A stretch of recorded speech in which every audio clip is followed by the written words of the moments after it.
So it's both been a while since my last video. It's been a couple weeks since my last video, but it's also been a while since I made a video in good old Minecraft. I figured today would be a good time to make one. It's a new year. New update just recently came out, and I've actually started a new realm with me, my girlfriend, and a whole bunch of our friends. And it's gotten kind of out of hand with how far we're taking. You know, like spreading out little boulders and whatnot around. But I'm just going to show you guys my girlfriend mine's house today. Basically, what little area we've ended up claiming. This is the first floor, and as you can kind of see, it's surrounded by a very mountainous terrain as well, and then like a little bit of a natural moat is around the entire island. And then we also have basically the entire island is ours, plus we have stake to claim in the forest area. And then everybody else is kind of taking their own area. So I'm trying to do almost like cinematic sweeping shots here. Of course, I don't know how cinematic, just slowly moving around at a 90 degrees field of view will look.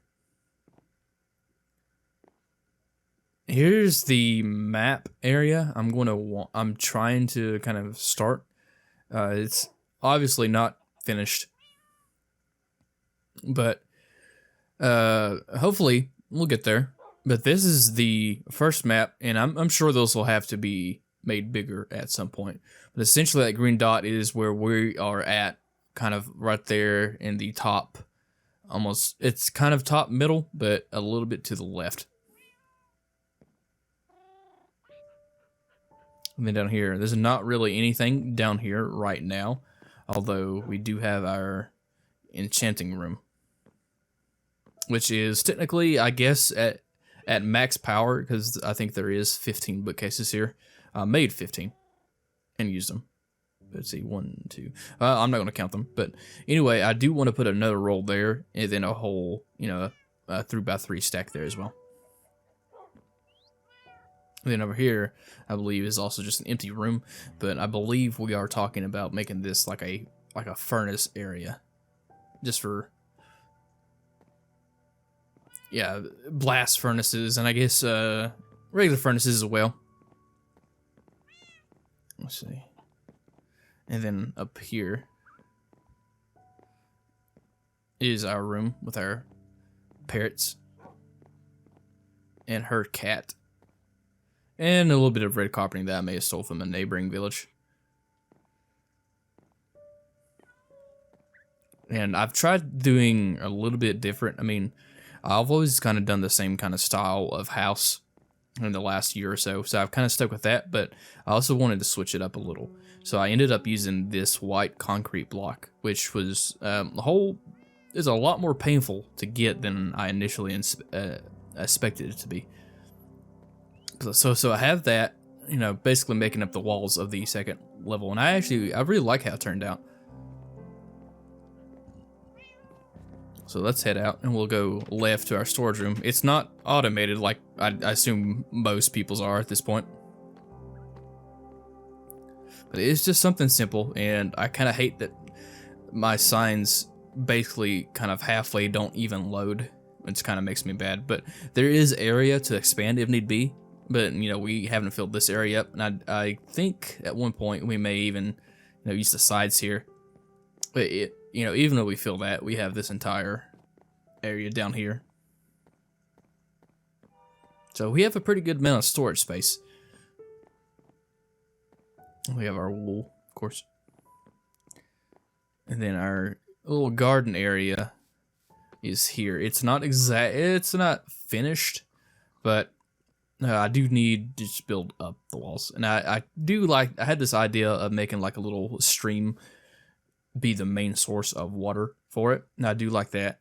And I thought, I like how it turned out pretty well. And that stream actually goes through the cobblestone there, and actually leads all the way down to the little river that surrounds our house. And then while I'm over here, I'm speaking of river. She actually built the path down to the little dock area I made down here. And I do hope it gets fixed eventually, but there's supposed to be boats down here. But I think there was a bug on the Bedrock edition, which we are playing. That once you get out, whoever is basically the pilot of the boat the boat will disappear for them, and it kind of sucks. It means if you're going to be boating, you might have to carry multiple boats. And then here is her pet panda.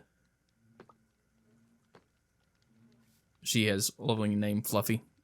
Now, I have my bees here. Basically, she has the panda. I have the bees. Because as soon as I found out, I was like, I've never done a bee like enclosure or farm or whatever before. So I wanted to do one. And I actually need to harvest these. They're actually full of honey. But I thought about getting these, and they were up there in front of the house, and we ended up didn't like them there. And I put them here, and I've actually been able to expand, have more bees. But I actually really like how this turned out. I like having the little dual door here. It's almost like a little airlock so the bees don't get out. And I've actually kind of kept this design for the farm as well. So, close that. There we go. So, over here is our, well, I hate to say unwanted horses, but the horses that don't get used. We got a regular horse and then 3 skeleton horse. There was 4, but 1 despawned. And these were actually over here when we, like right there where our tunnel to use the boats to get in and out of our area are. And they were actually 4 skeletons on 4 skeletal horses. And we ended up just killing the skeletons and keeping the horses. Because we needed horses at the time, we were like, we may need to get a saddle, but it turns out you can actually just ride these around freely. Now, healing them is kind of a pain. And then we have our horses here. I don't believe you can't see the name tags, but she has named hers Luna. And here's mine. I've named mine Sleipnir. And here's their offspring. We have named Ash and his buddy, the Trader Llama. They got left behind. It's funny. I have killed the trader multiple times to get him off our property, but this one actually, I don't know if he spawned by himself, but there was another trader on the island, and this was a llama just by himself. And that's just a random horse. And I've kind of decorated this in a way I wouldn't have before. I probably would have, kept the same design, but I ended up making this little loft area. And I've also used stripped dark oak logs, which I've actually never liked before, just stripping logs, but I kind of like how they look. So basically my kind of rule was, vertical logs are regular, and then anything that's horizontal is stripped. And I really like how it turned out. And of course then fence to kind of keep them in. And then over here you can see is we have a massive farm that needs culling, but those are our cows. And then we have our chickens over here that may also need culling. I think everything but maybe the pigs. And then you get the sheep, which may need torches. I'll worry about that later. I think I built them last, so I may have forgot to torch that area yet. And there's a big thing with that grass not growing back, but thankfully I think they do grow their wool back. And the chickens are it was kind of a afterthought, just keeping them by themselves, because I had space between these two, so I just put them in there and fenced them up. And then, like I said, I've also kept kind of the same almost dual lock here, so if you open this, you go in, you close that, and then if a pig happens to get out, you can wrangle them back in pretty easily. Oop, I apparently had an egg. And then down here really isn't too exciting. Oh, there's those boats. But there is that river. I was speaking about when I was showing you guys the garden. And this is cool. It kind of took a little bit of landscaping to get it to work and flow as good as it does now, which it really didn't turn out like I thought it would, but maybe that was just me. Oh, and here's our cobblestone generator. I thought this was neat, and I thought it'd be very convenient just to use it instead of having to basically quarry the land every time we needed cobblestone. And then lastly, we have our nether portal, which it's slowly taking shape, but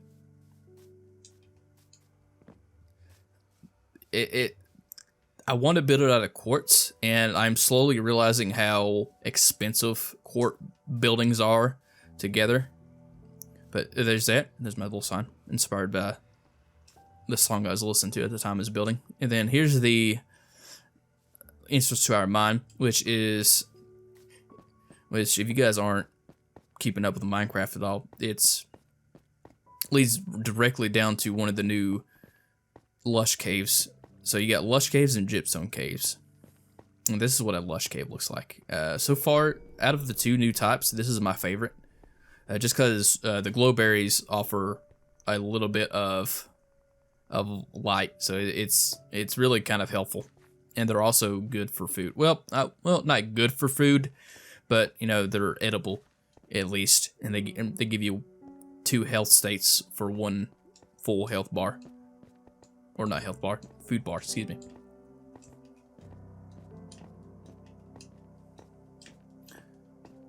And then maybe one of these days I will upgrade this to a staircase, because this kind of gets kind of annoying.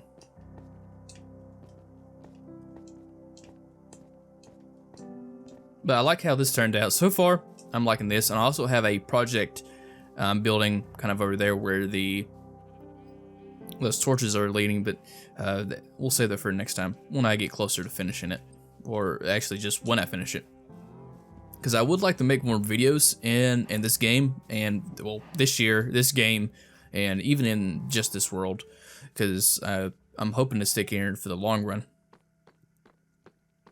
But anyway, hope you guys enjoyed this video, and that's just a short little tour of the new world that we've been playing. And there's about 8 of us now, and we kind of have our own little areas, so maybe in the future I'll ask them if they're okay with me showing off their areas.